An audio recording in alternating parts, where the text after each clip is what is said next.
Hey everybody, welcome to the podcast. Today we have Brittney Loonzig back again for round 2 because you were such a popular guest last time. So Brittney Loonzig, welcome to the podcast.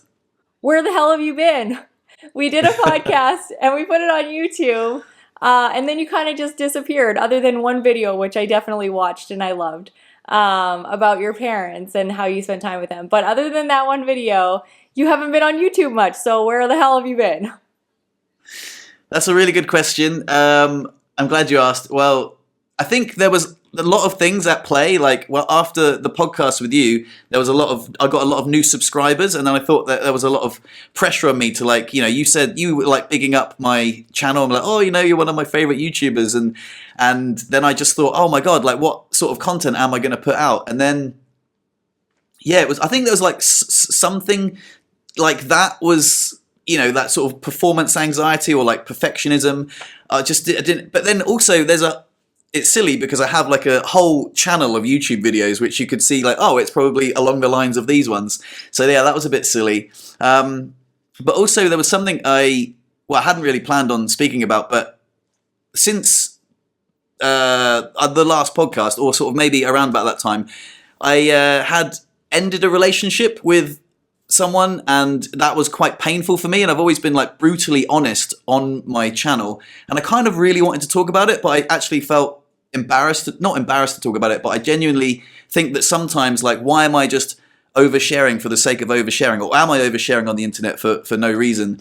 But sometimes I find it quite therapeutic, and I really like that some people say that, oh, I really like your honesty and the fact that you're so vulnerable on your channel. So I wanted to talk about it, but at the same time I didn't want to talk about it, and then in the end I decided not to talk about it and just shut down and just not make any videos. And I think my creativity has just suffered a little bit, also due to consuming a lot as well, consuming content rather than creating it. But yeah, so a lot of those things were at play. But yeah, I hope that answers your question. It does, yeah, it does. And I totally relate in you're not really sure what to share. And if you're just sharing, you don't want it to be a diary necessarily, but sometimes it really is. And I feel like once you become used to being in front of a camera, the people on the other side really do feel like an audience that listens, and they don't talk back. Right? They do in comments, but when you're talking, they don't talk back necessarily. So I always joke that my email list is my therapist, and I always just say to my email list what is on my mind. But it's kind of the truth, and I feel like sometimes YouTube can be like that, but you never really know whether you're just being an annoying asshole and sharing stuff that nobody cares about, or whether it's genuinely helpful to people. So I totally get what you mean and how you feel in that regard. So, yeah.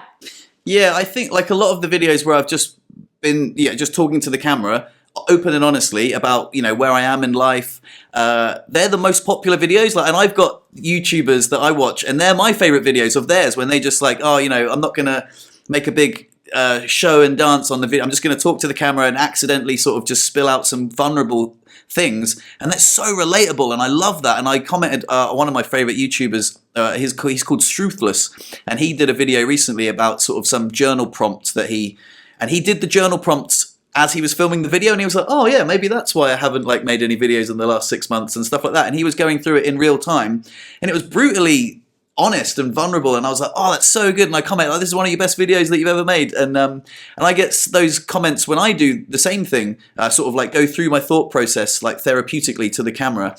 But yeah, but then there's that juxtaposition of oh, am I just oversharing? Because there are a pocket of people on the internet that really, really like that. But then also my friends or work colleagues might watch this, and and I don't want everyone to see the inner workings of my soul.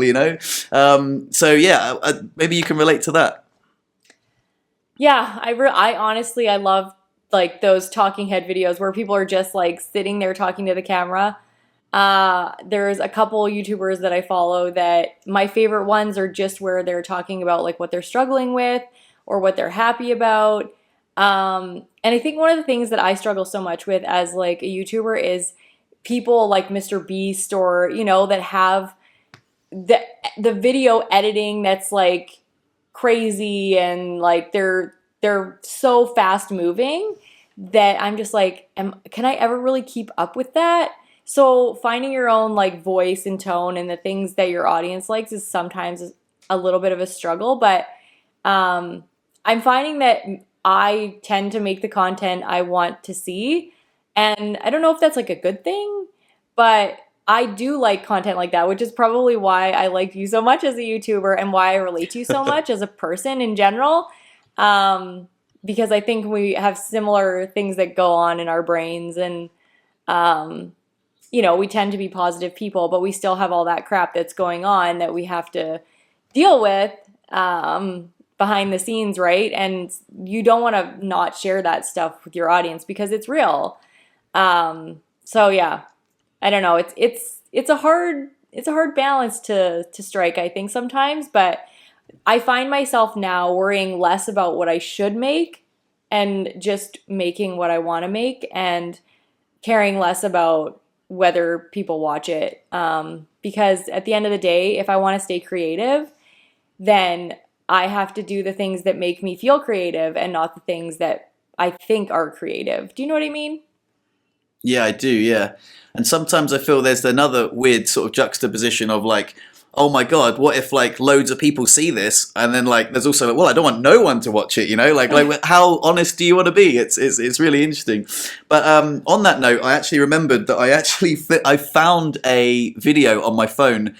So I did a mushroom ceremony ages ago now. It was before I went to the UK. And as you know, like I do mushroom ceremonies occasionally to give myself some insight into like what's going on and give myself anyway, during the ceremony I was like, oh, I've got to get creative, man. I've got loads of ideas for YouTube videos. And then as I was in my standing frame, I thought I just had some wind and then I did an enormous fart and I was like, holy shit, I think I nearly shit myself. I went to the toilet and I had explosive diarrhea and I was just like, I was really high as well, like in the mists of like psychedelia, and I had explosive diarrhea and I was just full of gratitude. I was like, I'm so grateful right now that I'm on the toilet. Like, how lucky would it be? Because like I would be so covered in shit right now. I'd be so up shit's creek, literally. So then I actually filmed a video because I was like, oh, I've got to share this with my audience. Like, this is so amazing. Because I was like, aren't toilets amazing? Like, toilets, you just poo in them and then they just takes the poo away. Like, how we take that for granted so often. And I filmed this video and it's brilliant. It's so funny. It's raw. I'm very high. And I found it and I was like, oh my God, I can't believe I was going to share this on YouTube. And now I actually think maybe I will because it's so beautifully adorable. I'm just like really hyped going, oh my God, when's the last time you were grateful for your toilet? So yeah, keep your eye out because I might release that video. I think you should. I really think you should. It's taken me a long time to do things that, I wanted to share and wasn't sure I should share, like sex positions on my channel or just like actually peeing on YouTube, like trying to be very discreet about it, but showing like that I'm actually peeing. Those kinds of things, I was like, is this too much? But then for that one person that really needs to like see that, I don't think it's too much. And if we're out there, making YouTube videos and putting our lives on camera for the world to see, it better be for, a good reason. And I think just helping one person is a good enough reason. And there will be somebody out there that is struggling with, adjusting to their life with a spinal cord injury, finding things to be grateful for. And a simple like, hey, shit can still go in the toilet.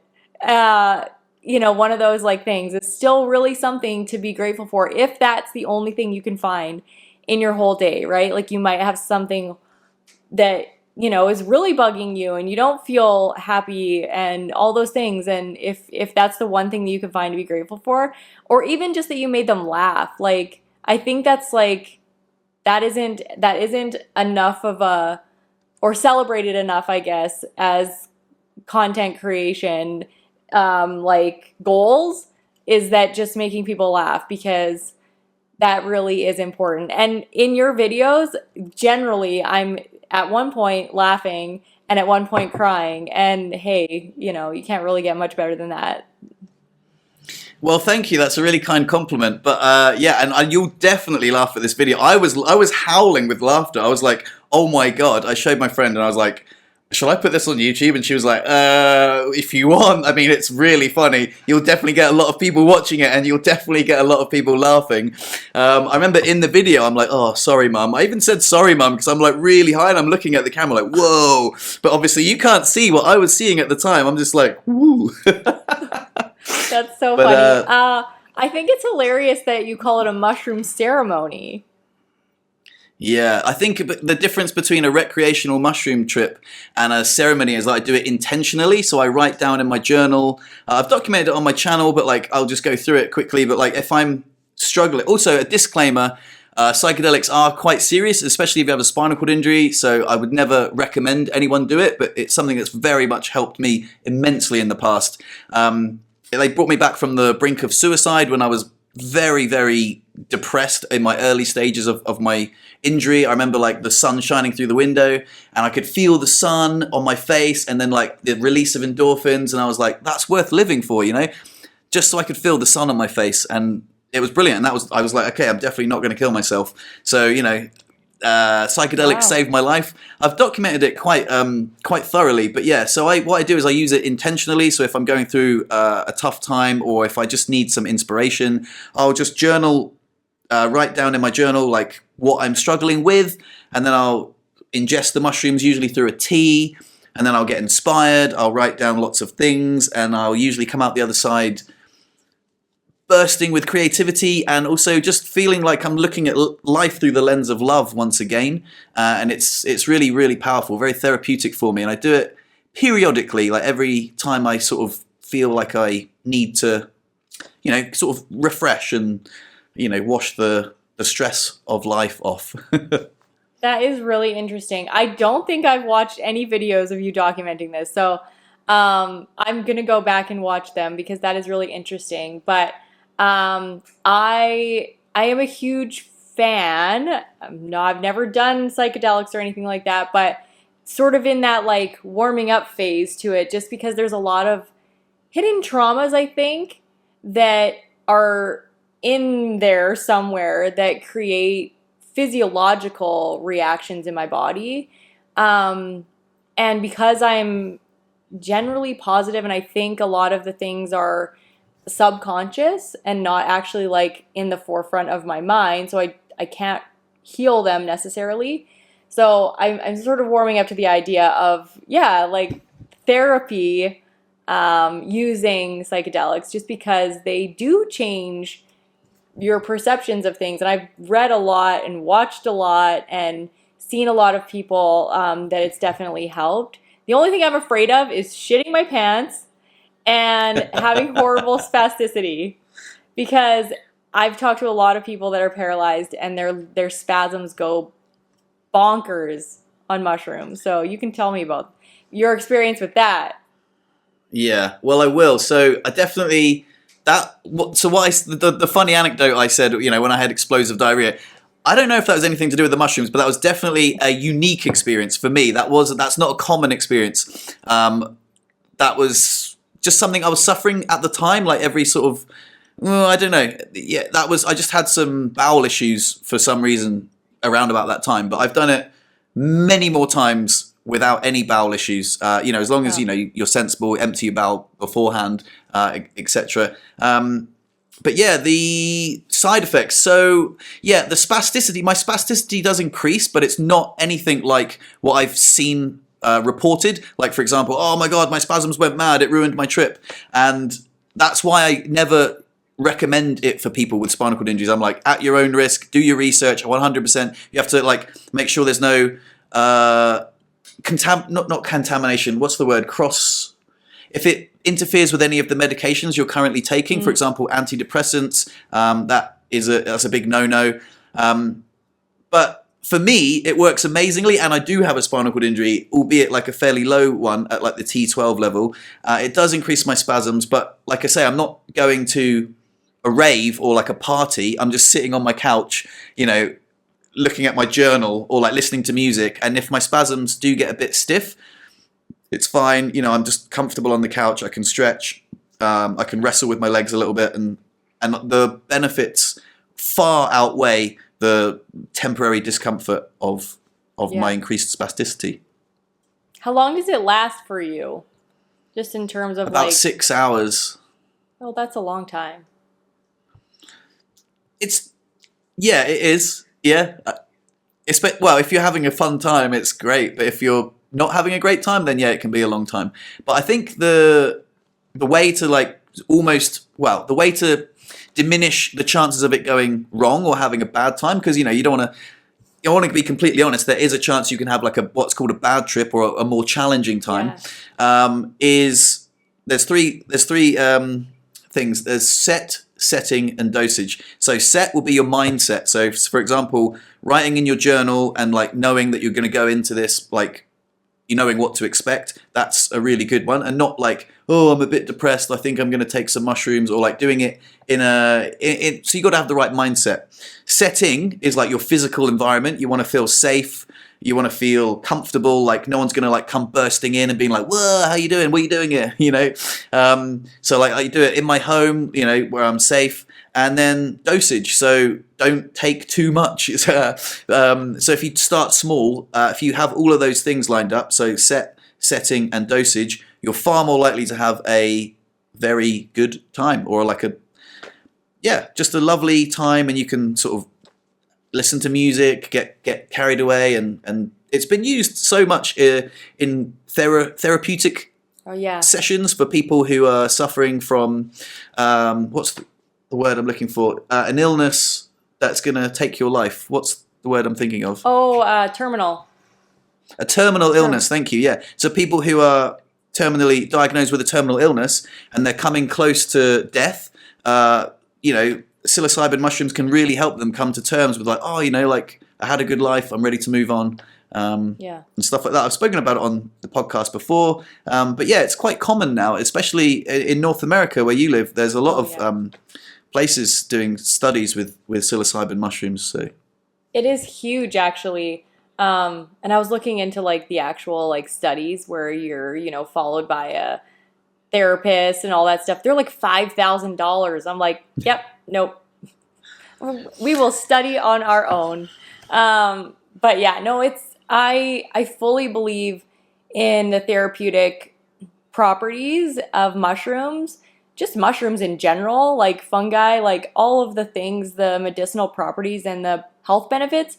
And I think that, these have a slightly different, property to them that allows them to do things to your brain differently. But I just think mushrooms in general are one of Earth's greatest things. And so, I'm definitely going to try it sometime. I just have to like work up the nerve just because I don't like not feeling normal, and I struggle with anxiety. So I'm worried about that. But I also am the type of person that once I decide to do something, my anxiety is like less. I worry up until the point of, and then once there's no turning back, then my anxiety somehow seems to like subside, which I think will be the same with this. So yeah, it'll be good. And I'm glad that I have many, many people in wheelchairs that have done this before me, so that there's lots of advice. So it's cool to be able to share that. Hello friends, if you enjoyed that little clip, I'm going to be releasing the next part of the conversation very soon. So if you haven't subscribed already, just click here. Till next time, peace.